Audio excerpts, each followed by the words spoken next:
Welcome, everybody, to Cinema Royale. I am Travis Hobson of punchdrunkcritics.com, and I think you can probably tell from the shirts. Yes, that is Batman. We are going to be talking about The Batman on this episode, and I couldn't think of anybody better to have with me to talk about it than my homie, Julian Lytle, writer, used to write for punchdrunkcritics.com, and my homie now, and he knows more about this stuff than a lot more than even I do, especially when it comes to DC Comics. He knows. So I couldn't think of anybody better to have with me. And he sat next to me during the movie. So, of course, I kind of got an idea of how he feels about it, but I still want to talk to him and pick his brain a little bit. So how you doing, Julian? How you doing, man? I'm doing okay. I'm doing okay today. Ready to talk about this Batman. Batman action. Yeah, let's talk about the Batman. So this is directed by Matt Reeves. Now, this movie kind of came out of the ashes of Ben Affleck's failed Batman movie that he was going to make. And that kind of crashed and burned when he kind of got burned out of the whole superhero thing. Matt Reeves stepped in. Matt Reeves, the guy who gave us the two best Planet of the Apes movies, and that trilogy by far. Cloverfield. And didn't he do Let Me In also? He did Let Me In. Yeah, he did. Yeah. He Let Me In, which that was a good remake. Yeah, that was a good remake. Yeah, he's a really great filmmaker. And I was curious about how his Batman was going to be, especially when they cast Robert Pattinson. Now, I don't want to sit here and act like I was championing Robert Pattinson, but I wasn't exactly down on him either. I was curious more than anything else. And Julian, my first takeaway from the Batman, one of many, is that Robert Pattinson is nearly perfect for this version of Batman. It was a movie that's deeply emotional, goes into his past, his regrets, and all sorts of things. He's very intense, a little bit wild and uncontrolled. I would say at times kind of like he was in that Safdie Brothers movie, whose name I keep forgetting. Good Time? Good Time. A little bit like that on occasion. I think he was really good in this. One of my favorite people to suit up as the Dark Knight. What were your initial impressions of Robert Pattinson? Honestly, I think he might be the best all-around Bruce Wayne Batman we've gotten. Wow. Like, he plays both. They're not two different paths in this. It's one person. Yeah. Because the nature of the character in the movie, he hasn't made two personas. He doesn't have a public persona and a personal private persona. It's just like Bruce Wayne in the house, he goes out as Batman. So overall, you got to see the tortured young man, you got to see the Batman, you start to see his focus, and it had a nice little bit of dry wit and humor in there too that wasn't like overbearing or takes you out of anything. Yeah. And he had a lot of longing because people forget Batman be on some lovey-dovey stuff a lot of the time too. He had that right amount of heartthrob lovey-doveyness. The Twilight fans into it. They're like, yeah, that works. That works. Yeah, I mean, this is basically year 2 Batman for people who don't know. This is like his second year as being Batman. So this is not grizzled veteran Batman that we got from Ben Affleck for the last few years from Zack Snyder. It's not the Michael Keaton Batman who's also more experienced. This is a Batman who's almost like a boogeyman in Gotham City #1, but looking at just Bruce Wayne, he is completely, like you said, it's like one person, not like two separate people, two separate lives. He's completely obsessed at this point. He's like you said, when he's one person, he's the same person when he goes out as Batman as he is when he's back at Wayne Manor. He's completely consumed by this at this point in his career as a crime fighter, which makes his dynamic with Alfred a little bit more interesting. Alfred, played by Andy Serkis. What do you think about that dynamic between Bruce Wayne and Alfred? It was interesting because it was very combative. It was a young man still trying to figure out his way and rebelling against his father figure in a way we've never really seen before. We see sometimes where Bruce/Batman goes his own way and doesn't listen to Alfred, but this was like straight up like, yo, you ain't my dad. Like, fall back. And then it's like things happen. It's just like, oh no, Alfred, no, no, no, no. It's like, yeah, all right, like, you learning things. It's clearly young. This is young Batman. It's like, I don't know how to deal with all this adulting yet. I just want to punch people in the face. It's good. It got it in there. I was like, okay, this is complete house manager Alfred and not like butler Alfred. Like, Yeah. oh, this was an estate. He's telling the people who actually do the actual maid work and butlering what to do. And he's out here, solving puzzles and doing the New York, I guess the Gotham Times crossword to Yeah. keep his mind tight.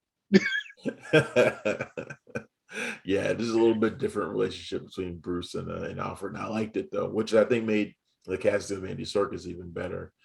Casting this movie all around was perfect, and that extends to Zoe Kravitz, who plays Selena Kyle, Catwoman. She gets involved in the story. And we're not going to try to give away too much of the plot for people who ain't seen the movie, but she gets involved in the story when a friend of hers is kidnapped and gets kind of in the middle of this crime wave, this serial killings by the Riddler, played by Paul Dano. And talk about more perfect casting. Paul Dano is amazing as the Riddler. Unlike any Riddler you ever seen. This ain't Jim Carrey, goofy neon lime suit and orange hair Riddler. This is murderous Riddler. This is hardcore Riddler. The first time you see him, he basically beats the shit out of somebody. yeah, like. But it was the way he did it. It was the way he kind of emerged out of the shadows that was like, oh shit, this is like some Zodiac David Fincher shit going on right here. Yeah, it went full Fincher on that one. I was like, whoa. I was like, okay, I'm not used to, like, you playing with some stuff here. If this was a comic book, this is the mature prestige series. You're not coming out with this ain't the regular monthly issue Batman. This is some special stuff. Yeah, you just come out of. It's interesting because he has his glasses on over his suit, and I think that little idiosyncrasy, see that right there was like, oh, this is different. This is the whole like there's always this thing with, especially with modern Batman comics, where what happened is Batman dealing with the crime, or did he inspire like an entire new type of crime? Yeah. By him just dressing up in his outfit. Yep. It does as well because it still has the gangsters in here. And I think that's the more interesting part why the filmmakers want to keep going back to like that early Batman, because of the stories they told. Post year one is like there's organized crime, and then you switch over to like the costume rogues in Arkham Asylum. Yeah. And they showed that well because my man was really out here in a suit he made up and some pair of Warby Parker clear plastic glasses. Like it was regular in the streets. And the suit itself was interesting too, because it kind of looked like when a serial killer like wraps himself in like garbage bags so you don't get blood on him. But it also, on around his face, he kind of looked like a metal man. Like it was like, because it was green and it was shiny and it kind of looked like a metal man. Yeah. It was really. And he had like this little nose bridge thing, so he could like, oh, you're like, you really trying to make this into a costume, right? And look, I don't know how many iconic performances by the Riddler there have been. I mean, there have been some, I guess, but this is the way I want to see Riddler. This is a crazy Riddler. This is Paul Dano's Riddler is the version of Riddler I want to see from now on. Yeah, I like it because it's an interesting, well thought out take. Yeah. My issues with the Jim Carrey Riddler was he was trying to do an overtop version of the 60s TV show. Yep. And it wasn't as good as the 60s TV show. Right. So it just right there, I was like, not doing a lot. And it's just interesting that somebody to finally come back around and was like, yo, the Riddler is a great villain for Batman to have to solve a puzzle. Like, you keep wanting to do Joker. Joker really don't really care about actually detective stuff. He'll lay out everything in front of you, but the Riddler's like, nah, you gotta find this. Yeah. You up here like you playing. Out here like you playing the daggone Arkham games. Like I gotta go find 100 things to get to. You gotta solve this Wordle first, Batman, before you can get through this. Yeah. And that's one of the things. Look, that's one of the things I like about this movie, and I'm curious what you think about how people are going to react to it. because to me it doesn't really feel like a superhero movie at all. It feels like a detective story. It feels like a crime story. And one of the things I liked about it, and yeah, there's physicality to it, there's action to it, but it feels like a procedural a lot of the time. And I dug that aspect of it, that it actually put his analytical skills, his detective skills, where he's most often paired with Jeffrey Wright's Jim Gordon, which is a great duo, by the way. Um, it put that front and center, which we don't often get to see in the movies because they got to be cinematic and blockbustery and all that kind of stuff. It's different, but I'm curious what you think. Are you think people are going to like that about it though? You know what? I think people are gonna like it, but I'm not. I'm actually surprised with some of the reviews I've read, especially from some people we actually know, Mhm. how they like not really feeling it. And it's also to me, it's like, but folks who read comics will be asking for the Detective Batman in the movie for like what 13, 14 years at this point. It's one Like of those things that filmmakers always promise and then never deliver. never deliver. And this Matt Reeves delivered because it was like mystery unraveling, another mystery unraveling to another mystery. Is like and Batman solving it. And he's like, boom, I gotta do this. And I was like, what this is what we asked for, and it's done immaculately. I do think the fight scenes are the best Batman fight scenes I've ever seen as Definitely, a martial arts movie fan. definitely got the Like, best car chase. oh, bro, it was parts bullet, little injection of fast up in there by his car, sounded Car like a chase. monster. Like, explosions. I was in heaven. Like, it was like it was wonderful to see. Like, because after a while, I literally got sick of seeing Batman driving tanks and weird military vehicles. I'm like, Yeah. just like that's not what I had as a kid. I had a car. The Batmobile has become like this weird fetish thing with Batman movies. It's like every single filmmaker who wants to do one or does one feels like they have to make the Batmobile like bigger and more like armored up and like you see it progress like year after year. It was funny. You've been there, you know how it is. When you go to Comic-Con and you see like the row of Batmobiles, like they have them out, and you look at the progression of them, and you're like, looks less and less like the Batmobile. Like, I don't even know what this is now. Like is this Metal Gear? Like, what are we doing? Like, Yeah, this one is like but an yeah, actual car, and it's funny. It's awesome when it first shows up, and then it gets this amazing car chase involving Colin Farrell's Penguin. I can't say enough about how our friend Tim, who was sitting next to me, didn't know that was Colin Farrell. He didn't know at all. If you didn't know, you wouldn't know. he looked like Al Pacino out of Untouchables. He looks like freaking Al Capone. I'm like, how did y'all like y'all if y'all don't get this Oscar 12 months from now? Amazing. Let's talk about Zoe Kravitz though, as Selena Kyle Catwoman. Slightly different Catwoman. Look, this whole movie's a lot more grounded than other Batman movies are. I like her take on Catwoman. Yeah, she's still sexy, but it's not overt. At least not to me. She's just Zoe Kravitz sexy. I mean, It's because Zoe Kravitz is Zoe actually Kravitz can't super not attractive. she can't not be Yeah. sexy. So I mean, but it's not it's not like overt. She's fearless. She's resourceful. She's tough. She's loyal. I like the dynamic between her and Bruce because she's like an open book and he's just like totally closed off. I love that dynamic between the two of them. What did you think about her portrayal of Catwoman? Um, I'll be honest, it's the best Catwoman we got in the movie.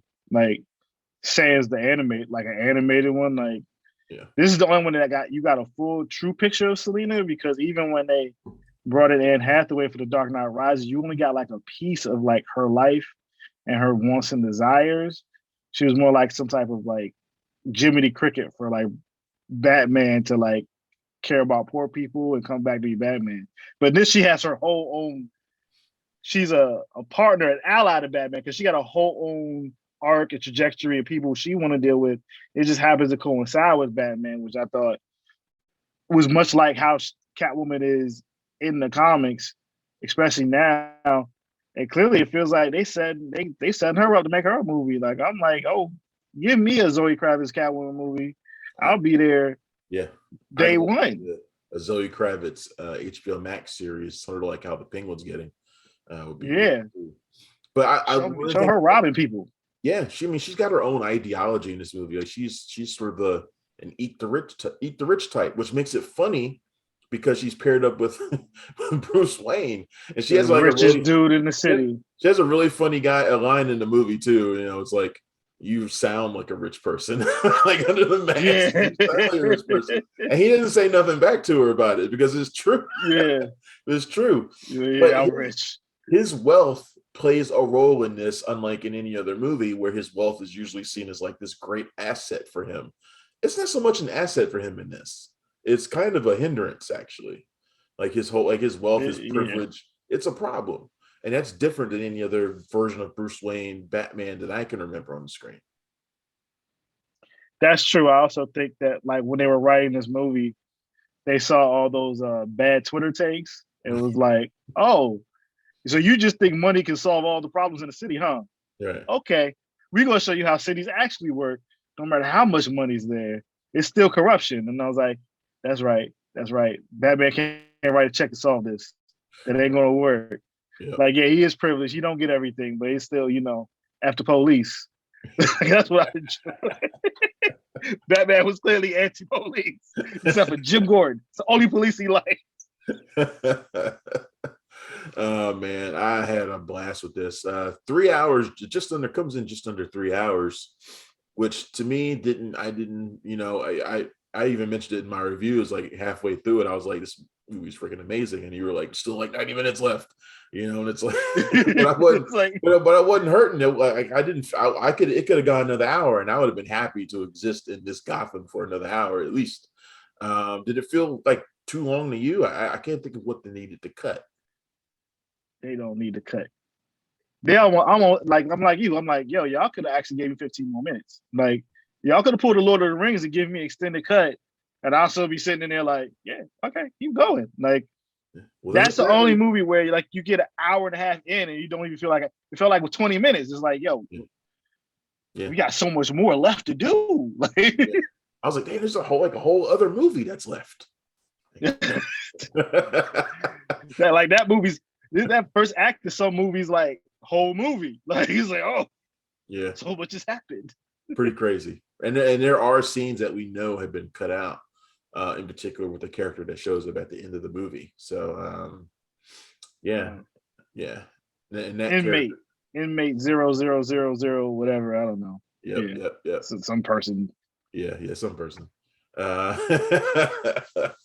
So yeah, they're clearly teasing something for the future here. I can't wait to see it. I think Matt Reeves has done, I think, the best Batman movie I've ever seen. And I love all of the Nolan movies. I love them. I still love them. But this is the one that got me the most amped up, the most hyped. And so I'm pretty excited about this one. I can't wait to see it again this weekend. I already got my ticket, so I'm going to see it again. Oh, okay. I just want to buy it. I was just like, wow, how come the pre-order ain't up on Amazon already? I was checking, and I was like, yo, where's that? You probably pre-order that 4K UHD, whatever they're gonna steal book, whatever. Just let me. It's not there yet. It's not there. I want it right now. Like, yeah, like the movie is great, and it's recency bias. I don't want to say it's the best one yet. I need to watch it as many times as I watched The Dark Knight. Yeah, of course. It's easy top 3, and because I count Master of the Phantasm. It's top 3 easy. Master of the Phantasm is tough to beat for me too. Like Phantasm. In fact, if we're talking about Batman movies that we've seen the most, I've seen that one more than any Batman movie. So yeah, so it's up in that level of story. It's just it's a piece of cinema. It's just real good. It's a good movie. Like it's gonna get people talking. It has a real good thorough line. You're right. It's like a crime thriller, serial killer movie, political drama. It's like everything is in it, and it's just like, and you got Batman beating people up in the club. Like, do you know who I am? You know what I'm saying? Really cool take on the Gotham underworld. I loved it, from John Turturro to Colin Farrell's Penguin. Like I said, I liked all of it. I think this movie is fantastic from top to bottom. So I hope it does huge this weekend. That's what I'm I hoping think it for. I'm will. expecting that it will. I can't imagine why it wouldn't. But you never It know. actually opens in China, so it's gonna make money. Yeah. So It actually opens in China. go open everywhere but Russia. Russia's not getting anything. Hey, So. man, Russia's not getting they anything anymore. they gonna bootleg it anyway. So Oh man. Well, Julian, this has been fantastic, man. I appreciate you coming on here. thank you for Talk to inviting me me. about the Batman. Like I said, I couldn't think of anybody else I want to have on here to talk about it with me. So tell everybody where they can find your stuff at right now, and anything special that you got coming up. Social media, Julian Lytle, Lytle. Most of my reviews right now are on adobe.com. I share that on all my social media. I consult on the CW DC show Naomi. So you guys watch it, check it out, and help make sure it gets like a season 2 or something, because it's a good show. And you can buy that comic too. Good character. There you go. All right, my friend. Thanks again. This has been Cinema Royale. I'm Travis Hobson of punchdrunkcritics.com. You can find me every day there. You can find me on social media at Punchy Critic, and on Punch Drunk Critics on Twitter as well at PDC Movies. And of course, you can see me on WETA Around Town, Channel 26, and a bunch of other places too. All right. Thanks again, Julian. Thanks again, everybody, for tuning in. Go check out the Batman this weekend. I'll see you later. Bye. Thanks for checking out the show. If you like what we're laying down, please subscribe to our channel and click the bell to receive notifications for all of our latest stuff.